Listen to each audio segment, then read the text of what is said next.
Hi, I am Aya. Subscribe Aya Cartoons for more एक videos. दिन एक हरे भरे जंगल में एक दोस्ताना खरगोश नामी राबी रहता था। राबी का दिल बड़ा नर्म और उसके बहुत सारे दोस्त थे जो उसे दिल से पसंद करते थे। एक दिन के सूरज की रोशनी में राबी अपनी बेहतरीन दोस्त लैला बुलबुल के साथ खेल रहा था।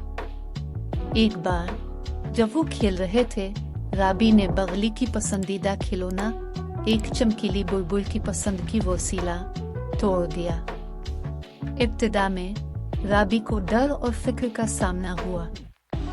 इसने न तो लैला को दिखाना चाहा और न ही इससे झूठ बोलना चाहा, मगर अंदर से राबी को यकीन हुआ कि ये सही काम नहीं होगा। इसलिए दिल की गहराइयों से राबी ने लैला के पास जाकर कहा, मैं बहुत माजरत ख्वाह हूँ लैला, मैंने तुम्हारी पसंदीदा खिलौना तोड़ दिया। मेरा मतलब नहीं था, मगर हो गया और मैं तुम्हें सच्चाई बताना चाहता हूँ। लैला राबी की तरफ देखती हुई हैरानी का इजहार किया। वो देख सकती थी कि राबी वाकई मुआफी मांग रहा है। जज्बाती तौर पर लैला ने राबी को मुस्कुराहट दी और उससे गले लगा लिया। राबी, तुम्हारी सच्चाई का शुक्रिया, इन्होंने नर्म आवाज में कहा। मैं तुम्हारी ईमानदारी का कदर करती हूँ। मिलकर राबी और लैला ने तोड़ी हुई खिलौना मुरम्मत करने का काम शुरू किया।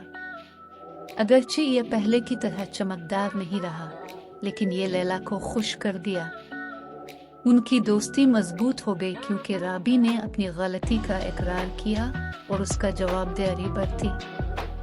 इस दिन से राबी को ये सीख मिली कि ईमानदारी सबसे बातरे है। उसने समझा कि कभी कभी सच्चाई बोलना डरावना होता है, मगर हमेशा सही रास्ता होता है। और जब भी वो कोई मुश्किल सूरत हाल का सामना करता, राबी को ये याद रहता कि ईमानदारी की अहमियत कभी से होती है, बस ऐसे ही ईमानदार खरगोश बनकर।